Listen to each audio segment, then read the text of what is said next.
and thank you all for the opportunity to be able to talk to you for a little bit today about what we're doing, I and Steve and many of our colleagues doing to advance in law recognition of the inherent rights of the natural world.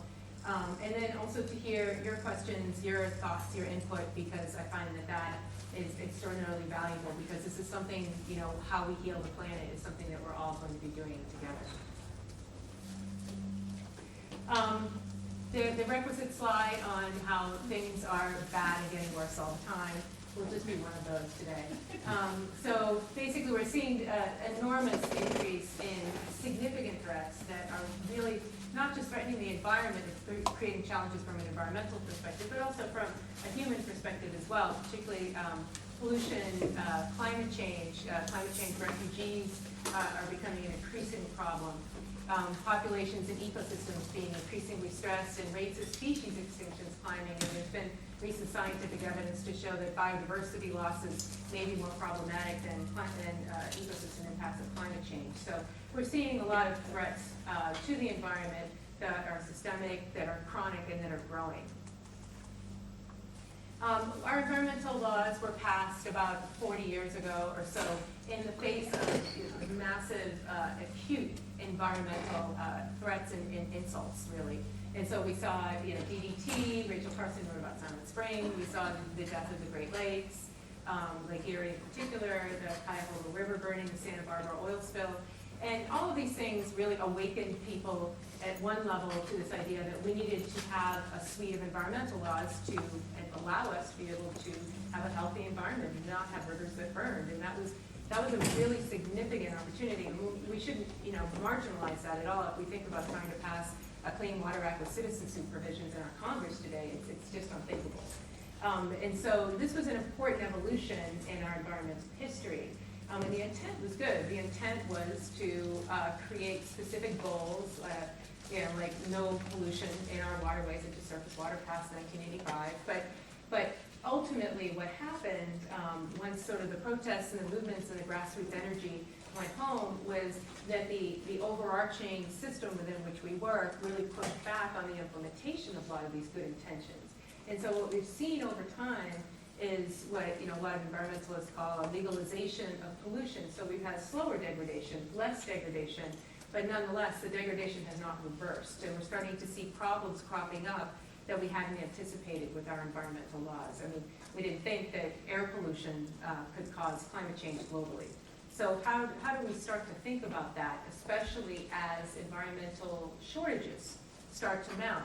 And in California, where, you know, I do, as Melissa mentioned, I do a fair bit of work on water issues, we're starting to see the California Bay Delta as becoming a real hot point of activity. It always has been in my career, but in particular in the last couple of years, it's been particularly important because we're starting to see that pushback with a lack of water, not a lack of water used efficiently, and with endangered species being threatened. And we're seeing endangered species lawsuits pushing back on water uses that exist today.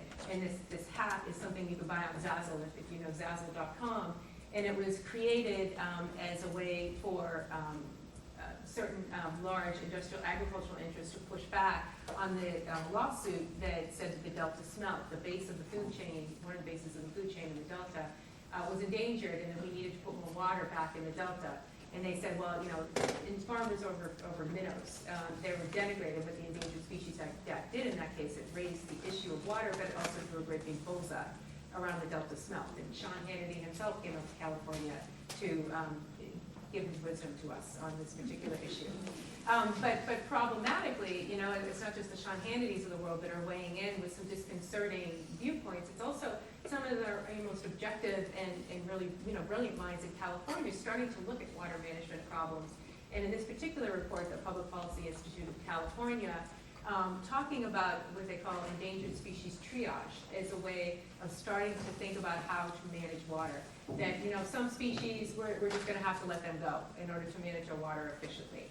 And I find that, and a number of other people that I work with find that extraordinarily problematic, not only just from the species perspective, but from the mindset that things that we view as unimportant, you know, whether it's this minnow, or in the case of many human populations in California who don't have access to clean drinking water, the things we find unimportant are going to grow as environmental shortages mount. And we don't want to go down the road, I think, I mean, none of us think, we don't want to go down the road to a fortress mentality. We want something different. So what would be different, you know, if human uses weren't overriding, if we were more in tune and cognizant and respectful of our relationship with water, with the natural world, what would that look like? So our environmental laws, you know, we're pushing up against the limits of water and clean water. And our environmental laws, you know, in and of themselves aren't alone to blame. You know, there are a number of culprits that you might be able to name. And most of us know the folks on these lists: lack of funding, you know, political pushback, the agencies are inefficient, they're bureaucratic, they tend to be too siloed, there's regulatory capture, where increasingly industry is viewed as a client rather than something to be regulated. Lack of research and monitoring data, which goes hand in hand with the burden of proof assigned to the public and the government versus industry. The problems are getting so complex, it's hard to wrap people's head around them and encourage that type of grassroots or stewardship that we really needed that started the implementation and the development of these acts. The NGOs, I can tell you, are struggling. You know, funding is a difficult issue.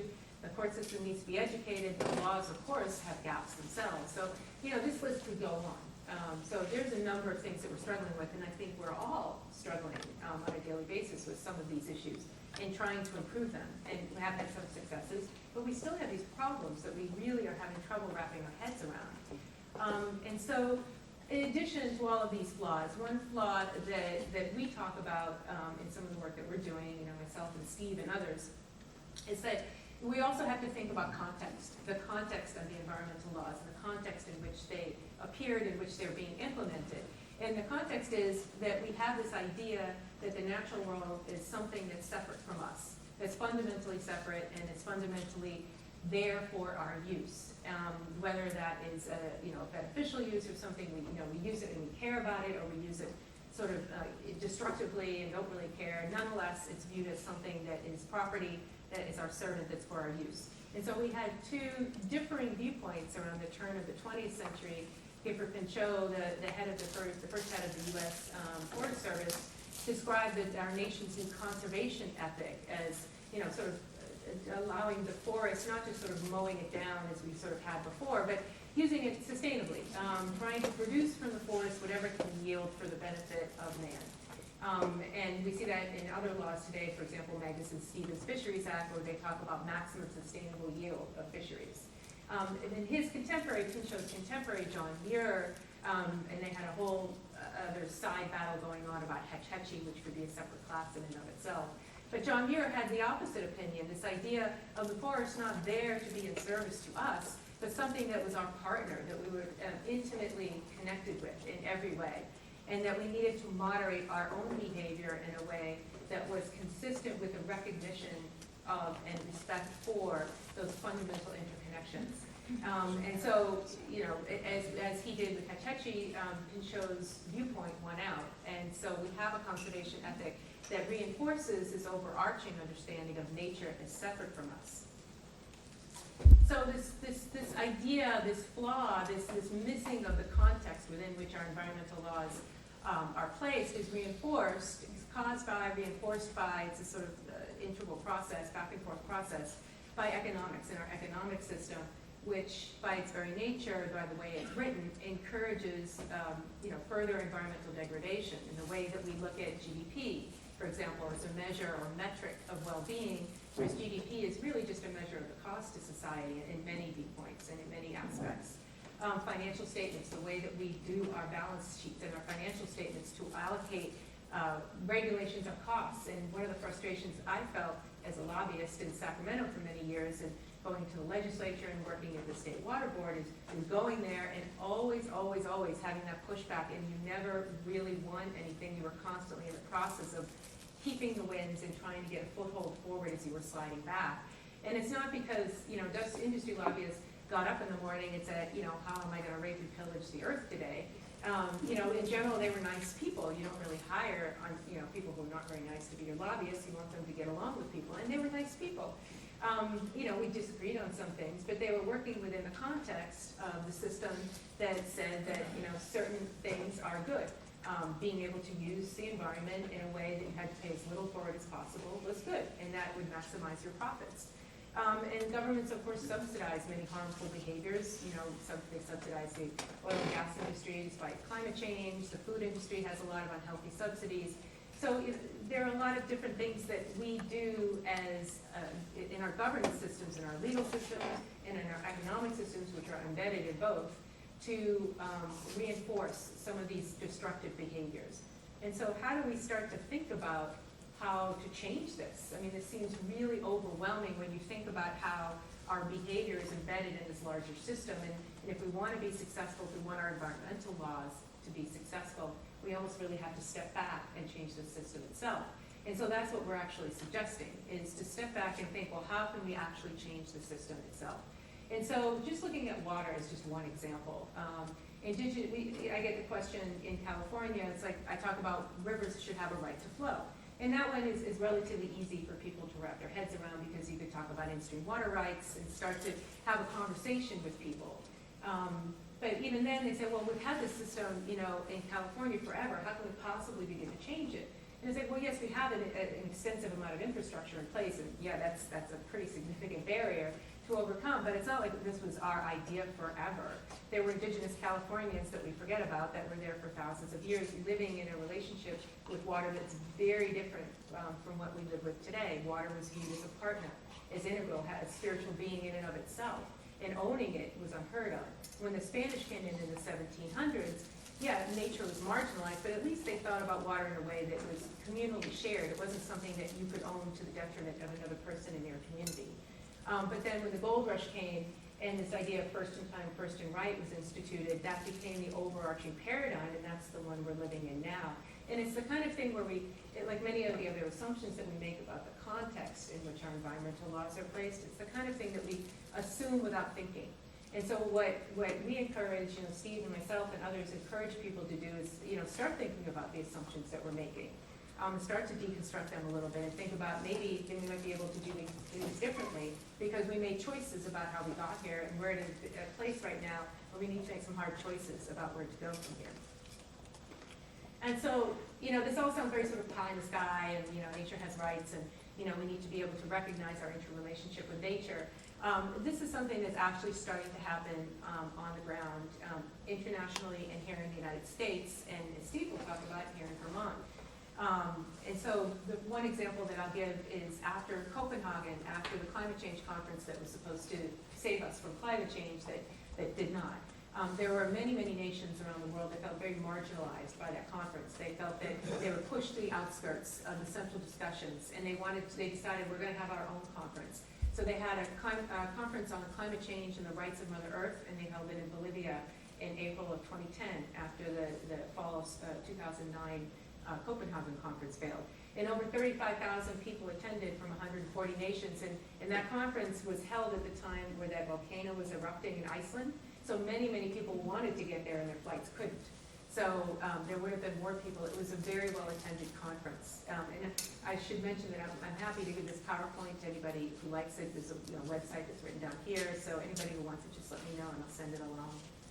So at the end of this conference, they came to agreement on a people's agreement that called for new governance models. And it was a lot about the economic system and how the economic system was hurting people and hurting the environment. But they also specifically put forth and agreed to a universal declaration of the rights of Mother Earth that was modeled on the Universal Declaration of Human Rights. And the people there believed very strongly that you had to have both pieces, that you had to have a discussion of the economic piece and a discussion of the rights of nature, the rights of Mother Earth, and Pachamama, as they called it, to be able to start to move forward in a way that actually moderated our own behavior such that we were able to prevent some of these massive environmental degradation challenges that we're seeing right now. And the Universal Declaration was formally proposed by Bolivia and the other nations as a way to start to change the climate change process, to incorporate this in the climate change process. And just a couple of excerpts from the actual declaration itself.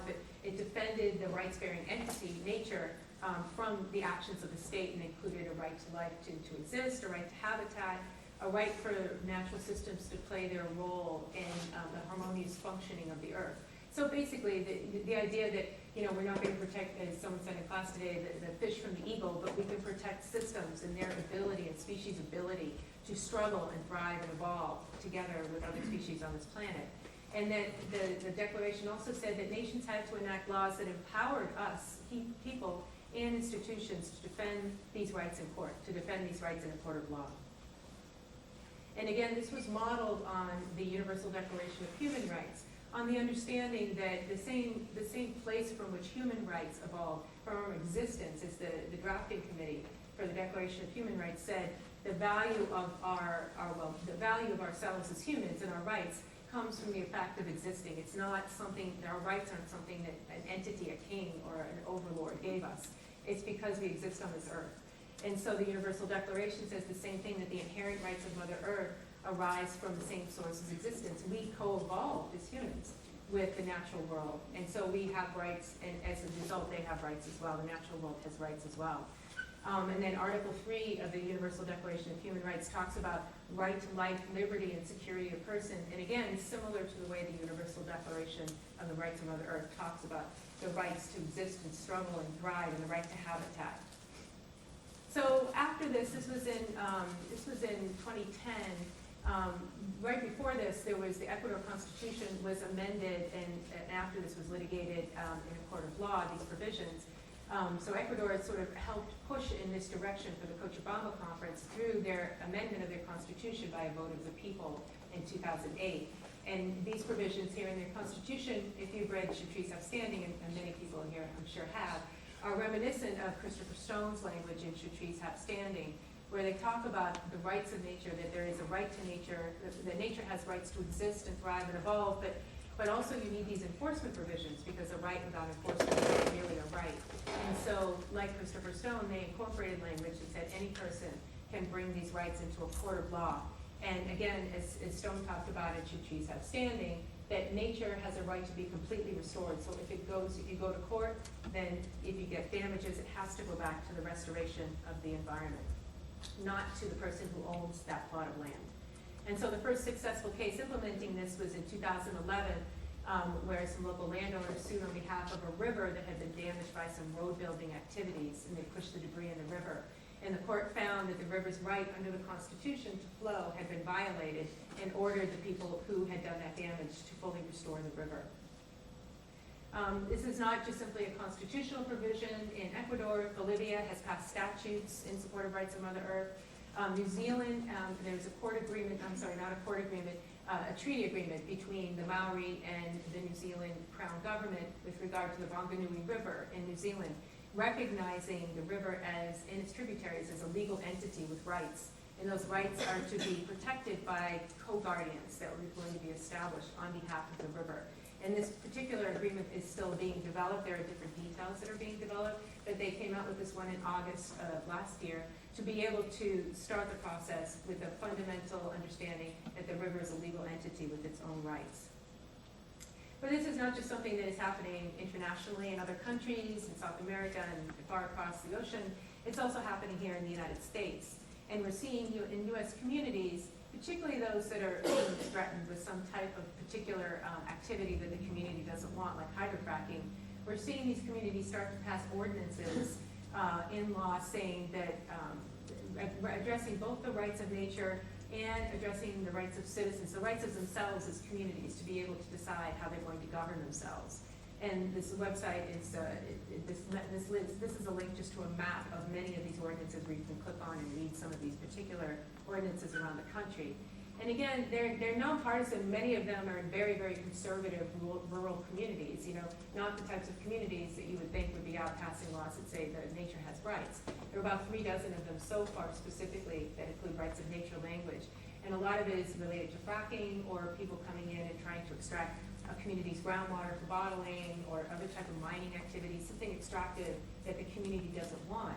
And so we're seeing language, for example, like in Pittsburgh is an example of a typical provision of one of these ordinances. What was happening in Pittsburgh was hydrofracking was proposed for Pittsburgh, and there was significant pressure by the companies that wanted to do fracking on the city to say, we have a right to do this particular activity in Pittsburgh. And so what people in Pittsburgh decided to do was pass this ordinance, 1, banning fracking, 2, saying that corporations don't have the rights of personhood to conduct fracking in Pittsburgh because we already said we don't want it, paraphrasing. And then 3, to recognize the rights of nature in Pittsburgh. It was particularly the rights of the waterways that Pittsburgh had worked so hard since the 70s to clean up, and say that these waterways have a right to flow and to thrive and evolve, and we value that as a community. So really addressing all of these different elements, the economy, and then this relationship that people have built with the environment in their community.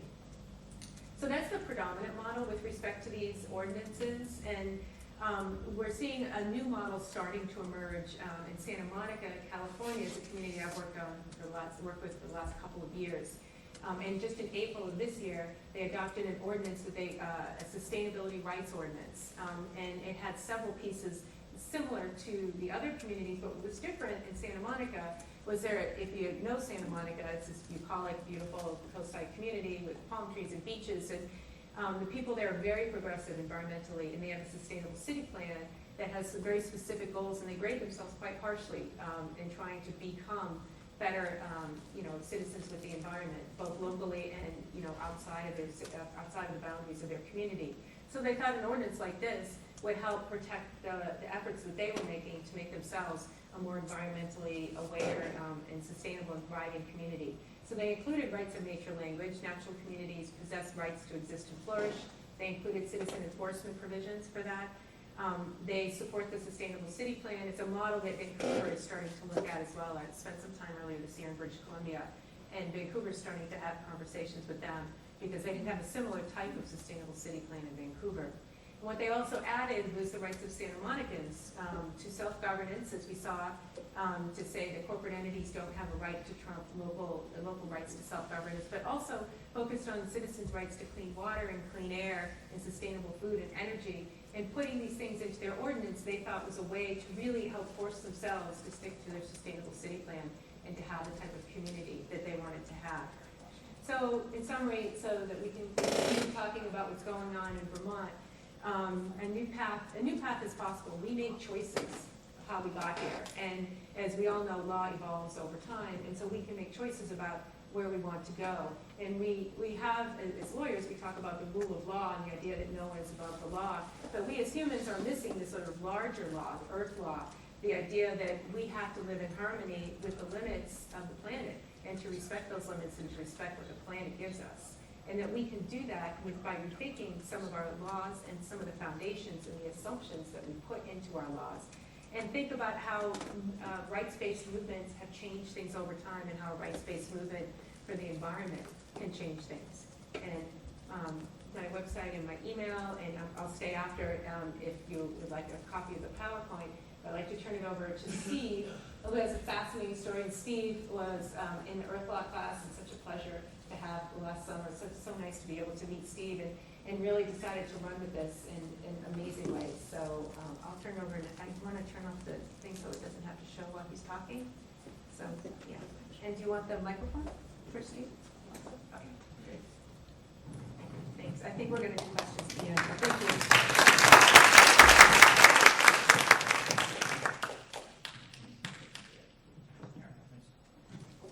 Thank you. I'm a little nervous. This is not what I do. I grow vegetables. I live in the backwoods. I don't own a computer. I don't own a cell phone.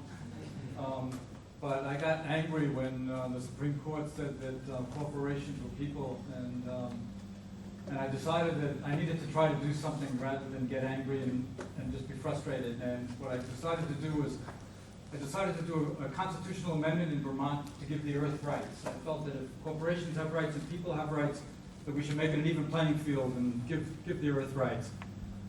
So that's what I've started, and Linda and this law school have been very helpful. I couldn't have done it without them. I think the law school did it because I was calling so many people and asking so many stupid questions that they gave me Linda's class, which really helped a lot. And then since then, I've been, in Vermont, I don't know if people know that we have town meetings, and I decided to try doing it through town meetings. So in order to get it on a town warning, you have to get 5% of the population of that town to sign the petition. And we got it in 6 towns. 3 towns, the selectmen wouldn't let it go on the warning because in Vermont, if it's not specific town business, the selectmen don't have to. And one selectman said to me, well, we want our meetings to go quickly. So, but 3 towns did vote on it, and 2 of them passed it overwhelmingly, and the other town, it was a tie vote. But the town that it was a tie vote, there were 230 people at the beginning of the meeting at 9 o'clock in the morning when it started, and they voted on the constitutional amendment at 5:30 in the evening, and there were 80 people. So, but the point is that it passed, and what's happened now is that the legislators for those 3 towns are now working on a constitutional amendment, because some of the towns changed the amendment that we wrote. They took out the part about suing. And so they are working now on the constitutional amendment, and they have informed me that they will give it into their committees when the legislature starts. So I'm working on that. That's the Democrats. I'm also working with the progressives. I'd love to work with the Republicans. I don't know if they would work with me, but I'm willing to work with anybody who wants to talk to me. My feeling is that the best thing about what I'm doing right now is that people are talking.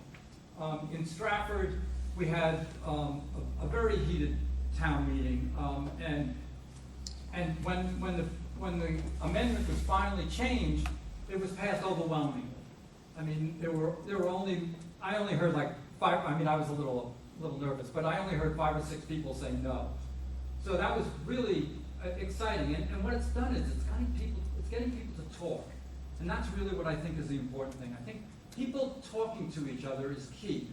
I've been in Vermont for 30 years now, and the one thing I love about town meetings is you get to talk to your neighbors. You get to see them one-on-one, and you get to talk. And I think that the way for us to change the way people think is really to talk to them, whether they agree with us or not.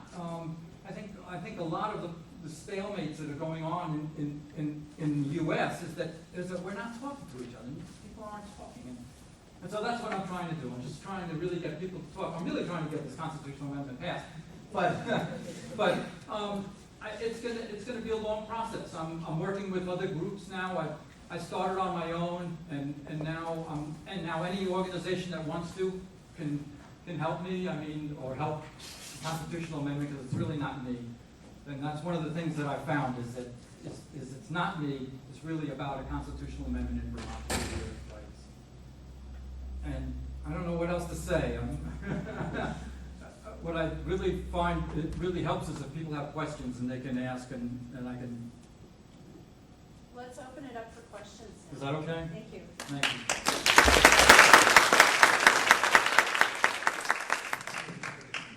We need the mic for questions. You might need it. Okay. Just keep it. Just pass it.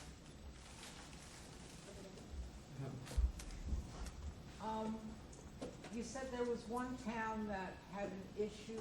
First, they voted against it, and then you changed the language, and then they voted for it. What was changed? Well, they didn't vote against it. In town meetings, if anybody on the floor can bring up a change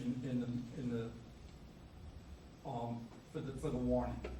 So what happened was that the end part of it says that anybody could sue for nature, and we had a logger, an organic farmer, come up and say that they didn't want that language because they were afraid that they would get sued, and that's how it got changed. So they took out that part. They left everything else intact. Steve, which towns and which legislatures? Which legislature? It's Stratford, Norwich, and Thetford, and it's Margaret Cheney and Jim Maslin. And I can say that the Orange County senator, every time I bring it up, he kind of rolls his eyes, but he has not said that he's against it.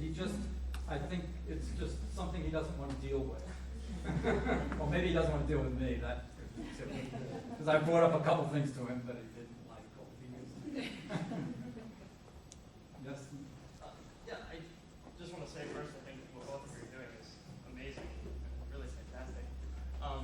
But I have a question about what seems to be an apparent paradox, and maybe it's just a semantic one, but that's between the idea of being integrated into nature, but then also giving rights to nature as something apart from what we are, something transcendental or unified that we can sort of generally talk about without talking in more particular ways about the ecosystems that we're trying to protect. And so, I think that these things are so important that they can't fall the way of like NEPA or Clean Water Act or some of these other things that have lost steam. And I'm wondering just sort of how to reconcile, protecting nature without calling it nature, something out there that's not us. You want to So, yeah, I think there's a couple of questions in there, and there could be a whole bunch of questions in there. But, and it's a really good point, because it's one of the things that we talk about is, and we struggle with in class, is the language of how we talk about things is really important, especially when we're starting to talk about rights of nature. And so what I try to do, and what others try to do in this particular work, is to say that we're recognizing in our laws the inherent rights of nature, which is different from saying, we're like the drafting committee of the Universal Declaration of Human Rights said, we're not giving you human rights. You already have human rights. We're just recognizing them in this declaration, and hopefully nations around the world are going to recognize your rights in their laws. And so what we're trying to do is recognize what already exists is the inherent rights of nature in our laws, and then that way, through our laws, we will moderate our own behavior on a day-to-day basis in a way that is more cognizant with recognizing those rights, more respectful of those rights. And, the question about defining nature, we started to talk about that and then, moved on, because that could be a few days, but that would be a fascinating discussion. But just one more point on that particular issue, which is a really good one, and in the larger question of language, we've spent a fair bit of time talking about language and how it sort of limits your thinking, and it puts some boundaries on how you think. So, for example, at the Rio Plus 20 last year, I did a talk on this, a hot topic last summer, and the big sort of hot, sexy terms there were green economy and sustainable development. Both of those were going to save the world, going to save the environment. But when you think about those terms, that's a real adjective-noun problem, because the noun of development and economy is the focus, and the tangent is the green and sustainable. And so that really hems in your thinking to things like cap and trade, or sort of marketization of particular environmental services that really, I think, denigrate the environment in ways that are much more harmful than some other ways that if you talked about, sustainable communities instead of sustainable development, then it would come out with a different endpoint. But to call, defining what nature is, that's a larger question too. We are nature. Yeah, that's what I would say, yeah. I think that's one of the things is that we forget, is that we are nature. Everything is nature. Everything is connected. What would you see as the repercussions if you are able to pass the Constitution in Vermont? Like, for instance, for Act 250, how might that change? I don't personally see any of that change. I think what will happen is that we will start looking at all things in a very different way. What are we doing? If we're, whatever we're going to do, we'll have to start looking at the earth, at Mother Nature, for what we're doing. I mean, that's how I perceive it. But then I'm not a lawyer,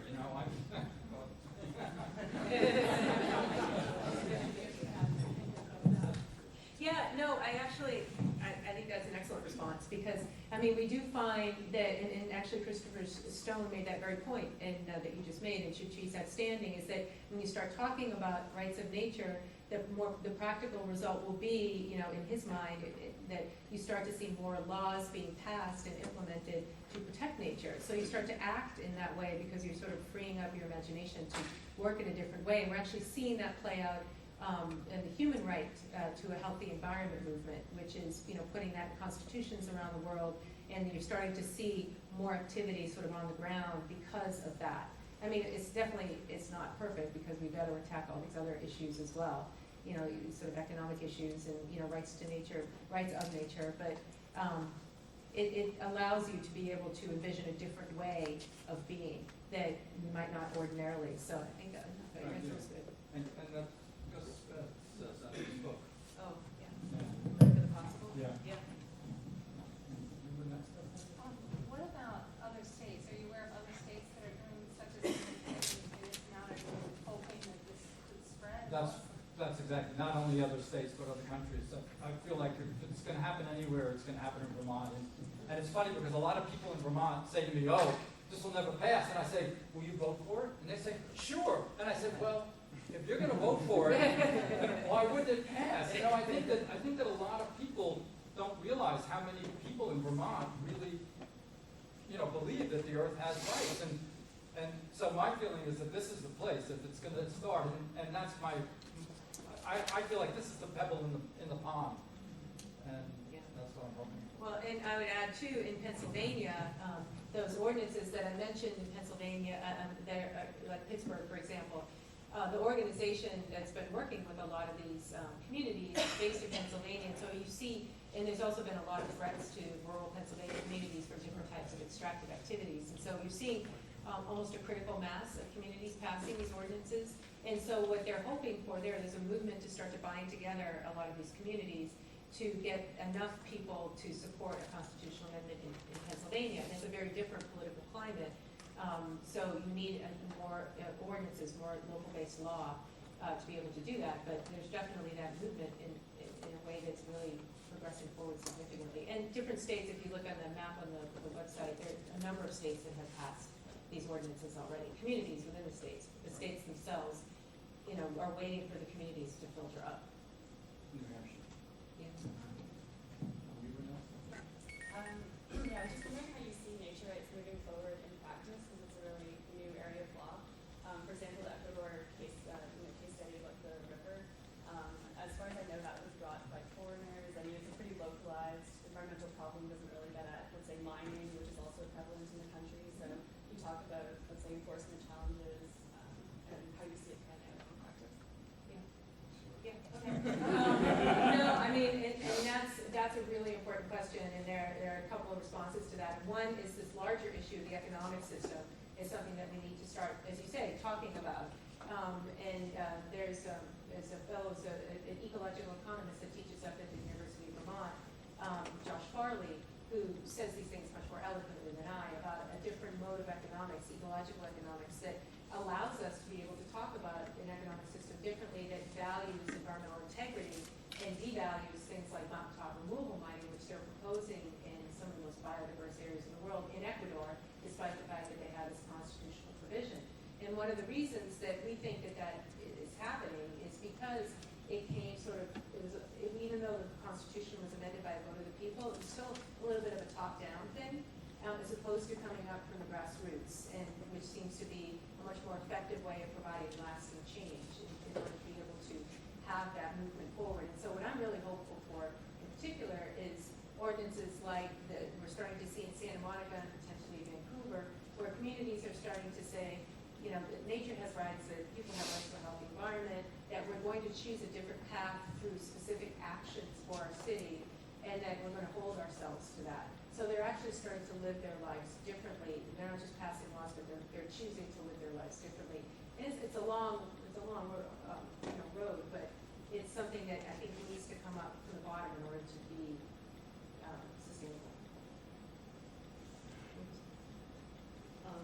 In the municipalities that you, in the U.S. that you say have adopted this sort of law, I don't know when they adopted them, so whether it's actually been time to encounter or run into perhaps federal preemption issues and that kind of thing, so can you talk about that? Yeah, I mean, it's all been fairly recent. It hasn't been a whole lot of time, but in Pennsylvania, where most of these laws have been passed, there was certainly pushback from industrial agricultural industries because there were like sort of, you know, hay posts, massive hog farms, and other types of confined animal facilities that people were fighting against in Pennsylvania, as well as sort of toxic sewage sludge being spread as fertilizer.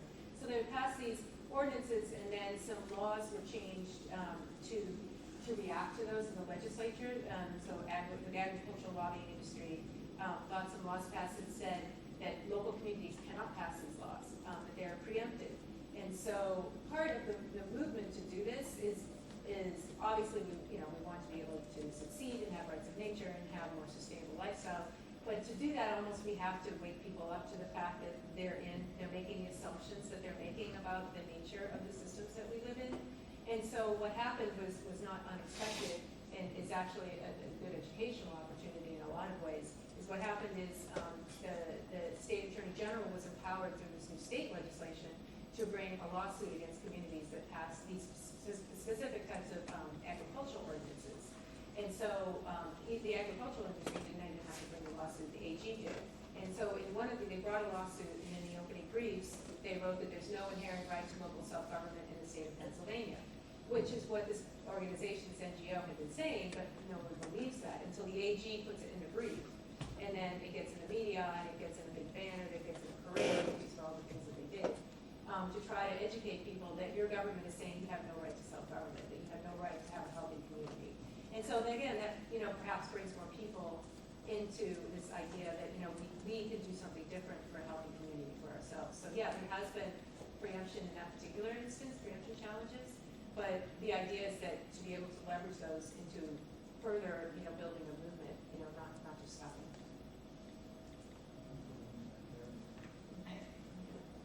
I noticed that your slides have a lot to do with water, and I see potential for problems there just because it seems the focus comes back around to us as humans and protecting the water for our own consumption. So, one, do you notice if there has been a focus on other areas like the forest or individual species more so?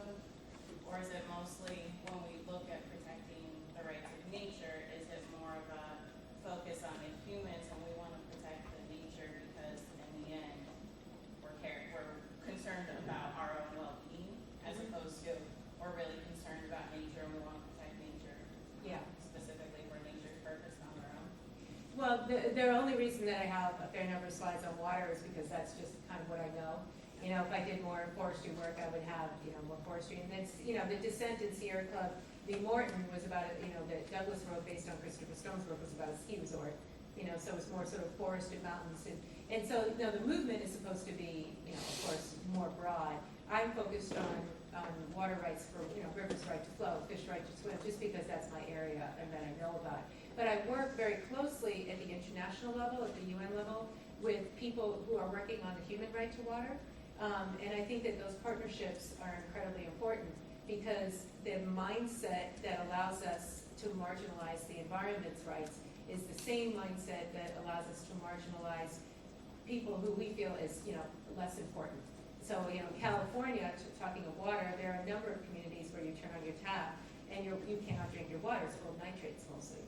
And these people literally have to spend a third of their income on bottled water or drink water filled with nitrates.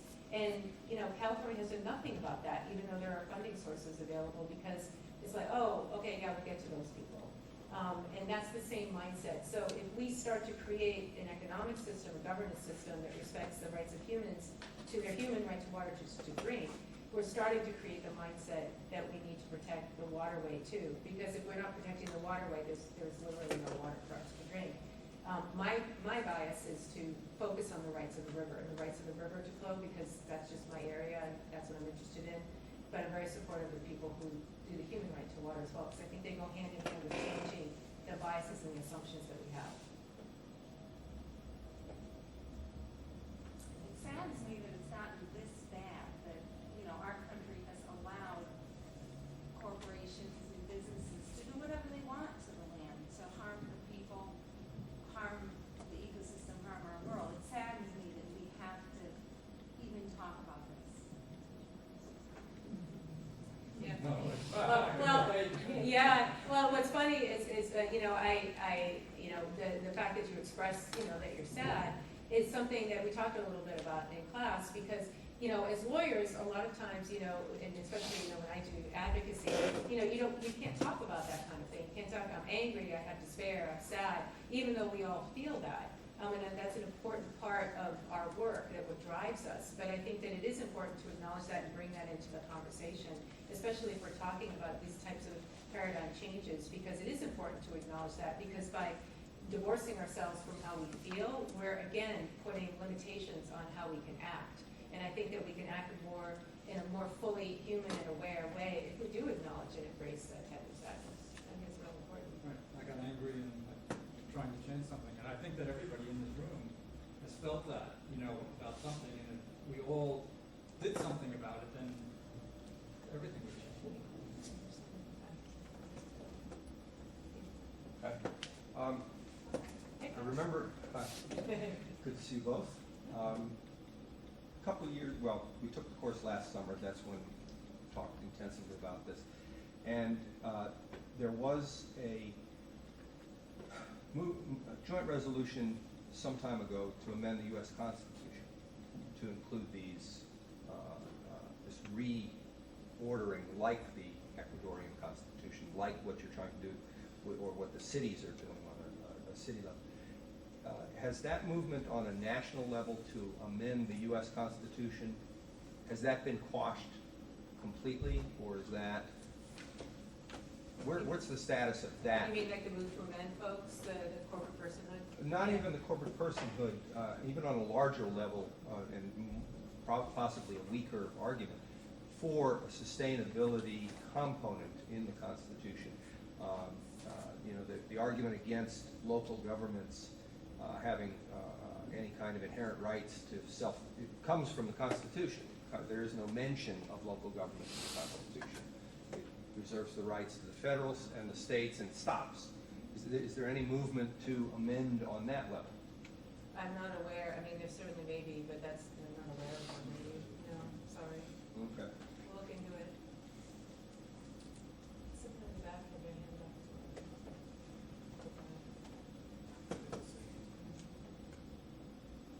Do you see a connection with the animal rights movement? Yeah. To give animals rights of the individual animals. Yeah, I mean, and there's absolutely, there's a book that talks about, this is called The Rights of Nature. It talks about the history of rights-based movements related to sort of non-human entities. And the animal rights movement, has been a really important precursor to, and partner in this particular effort.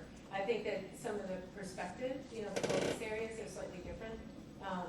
Protecting more specifically individual animals versus sort of protecting systems and protecting ability of species and ecosystems to thrive and evolve. But, certainly that movement is important in this larger sense of understanding that, we have relationships that we value with other non-human entities. And so we want to be able to respect the rights of those non-human entities in a way that allows us both to flourish. And so by not respecting, just the same as the way we treat categories of people, certainly women didn't have a right to vote, and so women were treated as more as property. And so that relationship has changed with a recognition of the rights of women. And so the same relationships are starting to change by recognizing the rights of other categories of beings on Earth. So it's certainly an important precursor and a partner now.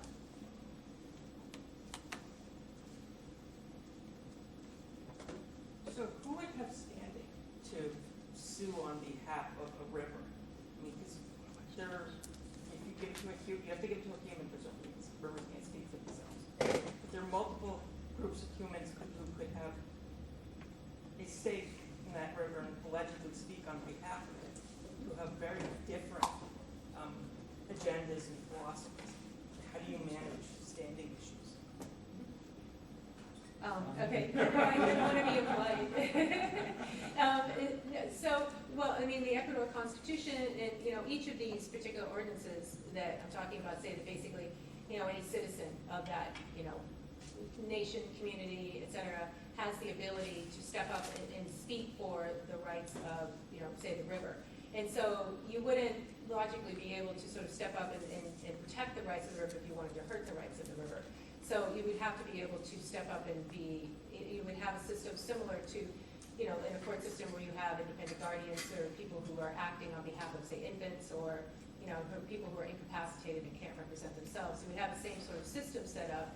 And perhaps you could have, I mean, there's different ways of doing this that we've talked about, you know, sort of amongst ourselves, people who are doing this work, where you could have a body of independent guardians who could be assigned for this, but they would have to be independent, truly independent, could not be an administrative agency, for example, because they're representing the state and balancing interests.